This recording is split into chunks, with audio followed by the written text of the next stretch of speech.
नमस्कार दोस्तों, मैं राजकुमार मौर्य प्रखर इंडिया यूट्यूब मंच पे आपका स्वागत है। बड़ी खबर आ रही है समाजवादी पार्टी से। उत्तर प्रदेश की 10 विधानसभा सीटों पर उपचुनाव होना है। यह उपचुनाव अक्टूबर महीने में होगा, 20 अक्टूबर से लेकर 25 अक्टूबर के बीच में, क्योंकि 4 नवंबर को 6 महीना पूरा हो जाएगा लोकसभा चुनाव के। 6 महीने के अंदर उपचुनाव कराना अनिवार्य होता है, कहीं भी, चाहे प्रधानी का हो, चाहे विधायकी का हो, चाहे सांसदी का हो। आज की इस वीडियो में हम बात करने जा रहे हैं मिर्जापुर जिले की मझुआ विधानसभा सीट से। मझुआ विधानसभा सीट ऐसी है जहां पर समाजवादी पार्टी अपने जीवन काल में चुनाव नहीं जीत पाई है। 2024 के उपचुनाव से पहले तक कभी समाजवादी पार्टी ने चुनाव नहीं जीता है। अब समाजवादी पार्टी में जो दावेदार हैं, प्रत्याशी हैं, यहाँ का जातिगत जो समीकरण है, राजनीतिक समीकरण है, उन सब चीज़ों को हम आपको बताने जा रहे हैं। आपने 2024 के चुनाव में देखा होगा, मिर्जापुर से रमेश बिंद चुनाव लड़े, और रमेश बिंद जब चुनाव लड़े तो केवल 1792 वोटों से बीजेपी से पीछे रहे। केवल मझुआ में, लोकसभा में तो हार गए, लेकिन मझुआ में समाजवादी पार्टी को सबसे ज़्यादा वोट मिला। अब की बार, जितनी बार पिछला अगर आप चुनाव का आंकड़ा निकालेंगे तो सपा को सबसे ज़्यादा अब की बार वोट मिला है 2024 के लोकसभा में। लेकिन समाजवादी पार्टी किसको टिकट देने जा रही है? पुख्ता सूत्रों के अनुसार मैं आपको बता रहा हूं कि यहां पर समाजवादी पार्टी जो है बीजेपी के कैंडिडेट का इंतजार कर रही है, और बीजेपी समाजवादी पार्टी के कैंडिडेट का इंतजार कर रही है। अब समाजवादी पार्टी ने 2 नाम फाइनल कर रखे हैं, 2 नाम। अब आप जब टिकट मिलेगा तो आप देखिएगा। पहला नाम है दामोदर प्रसाद मौर्य का। ये दामोदर प्रसाद मौर्य हैं, आप देख सकते हैं। इनका नाम क्यों फाइनल है? 2022 के विधानसभा चुनाव में दामोदर प्रसाद मौर्य को टिकट मिला था, लेकिन नामांकन कराने के बाद समाजवादी पार्टी ने टिकट काट दिया। यहां पर रोहित शुक्ला को टिकट दिया, और रोहित शुक्ला बुरी तरह से चुनाव हार गए। 35,000 के करीब, 34,000, 35,000 के करीब वोटों से चुनाव हार गए, क्योंकि बीजेपी की तरफ से, निषाद पार्टी की तरफ से बिंद प्रत्याशी मैदान में उतार दिया गया। फिर क्या हुआ? भाजपा जीत गई। अब यहां का जो समीकरण आपको हम बताना चाहते हैं, और यहां पर एक कोशिश ये भी है रमेश बिंद की तरफ से कि अपनी बेटी को चुनाव लड़ाना चाहते हैं, पूरी तैयारी कर चुके हैं, लगातार भ्रमण कर रहे हैं, जनता के बीच में जा रहे हैं। यहां से 3 बार के विधायक रहे हैं, 2002, 2007, 2012, लगातार 3 बार के विधायक रहे हैं। अगर आप यहां पर समीकरण की तरफ जाएंगे तो मैं आपको बताना चाहता हूं, देखो, सबसे ज्यादा कांग्रेस यहां पर चुनाव जीती है। जब जीती है तब जीती है जैसे 1980 का जमाना था, 89, 91, 93, 1980, 89, 1952, 57, 62, ये सब जमाना था कांग्रेस का। हम यहाँ पर जब सपा बसपा का उदय हुआ तब की बात करेंगे। 1991 में जब चुनाव होता है तो यहाँ पर बीएसपी चुनाव जीती है, बीएसपी चुनाव जीती है, और पाल यहाँ पर चुनाव जीता है, पाल जाति से। और वहीं पर 93 में जब चुनाव होता है तब भी बीएसपी यहाँ पर चुनाव जीती है, यानी कि पाल जीता है, पाल कैंडिडेट के तौर पर यहाँ पर। यानी कि आप समझिएगा, पहले जातिगत समीकरण समझने से पहले। उसके बाद 1996 में रामचंद्र मौर्य बीजेपी से चुनाव जीते हैं। 2017 में इन्हीं की बहू सुच स्मिता मौर्य यहां पर 2017 में चुनाव जीती हैं, मौर्य, यानी कि 2017 में। और लगातार 3 बार यहां पर रमेश बिंद चुनाव जीते हैं। यानी कि आप समझ सकते हैं यहां पर मौर्य चुनाव जीत सकता है। अगर समाजवादी पार्टी मौर्य को टिकट देती है तो, बिंद को देती है तो, 2 में से एक को ही मिलेगा टिकट।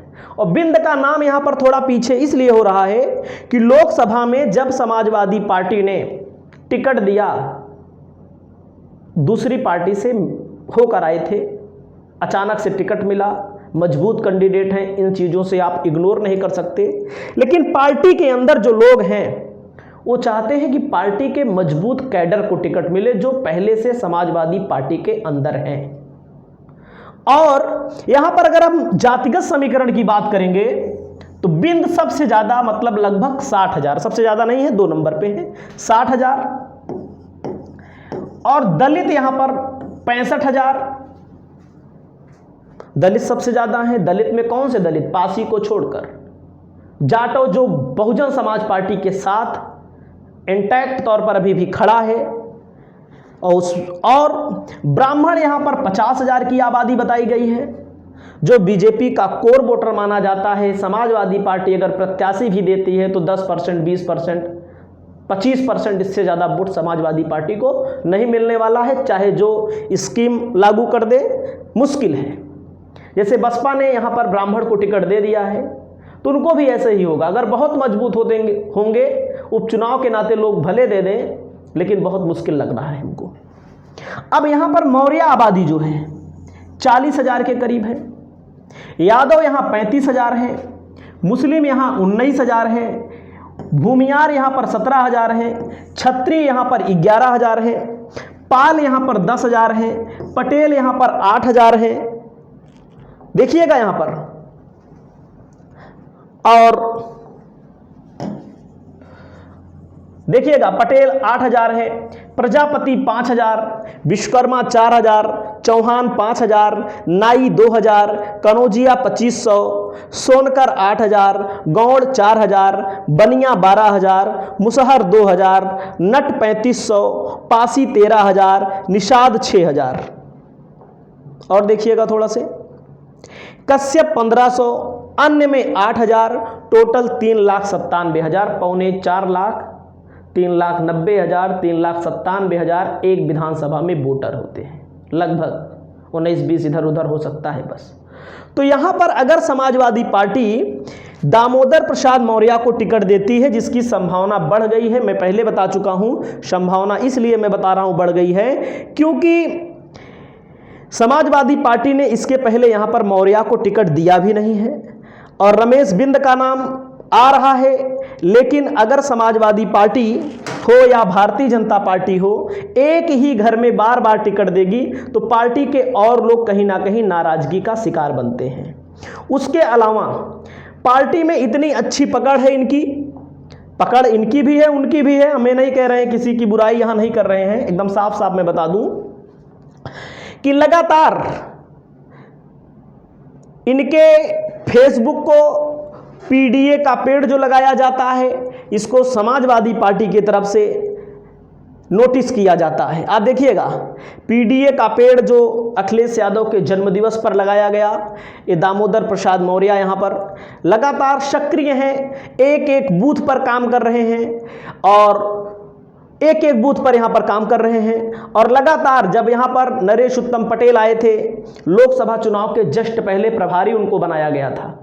जब टिकट मिल रहा था प्रभारी, सब लोगों ने सोचा कि नरेश उत्तम पटेल को लोकसभा का टिकट मिलेगा, लेकिन नरेश उत्तम पटेल को वहां भेज दिया गया, फतेहपुर में भेज दिया गया, और सब 5 विधानसभाओं में सबसे ज़्यादा अच्छा कार्य बूथ के मामले में, बूथ मैनेजमेंट के मामले में दामोदर प्रसाद मौर्य का रहा है। लगातार सक्रिय होकर काम कर रहे हैं, और टिकट मिले तो यहाँ पर कहीं ना कहीं समाजवादी पार्टी को बहुत बड़ी मजबूती मिलेगी।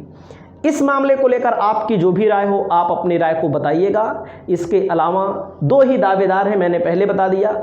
रमेश बिंद खुद नहीं लड़ना चाहते हैं, ऐसी खबरें आ रही हैं, अपनी बेटी को चुनाव लड़ाना चाहते हैं, और पार्टी के अंदर के लोग जो हैं मूल क्योंकि अभी आए भाई लोकसभा चुनाव के पहले, लोकसभा चुनाव के जस्ट पहले तो सपा में आए हैं, तो पार्टी के जो मूल कैडर के लोग हैं दामोदर प्रसाद मौर्य को भी पसंद कर रहे हैं। अब आने वाला समय जो भी होगा हम आपको बताएंगे। आपकी जो भी राय होगी आप अपनी राय को स्पष्ट करिएगा। नमस्कार, जय हिंद, जय भारत।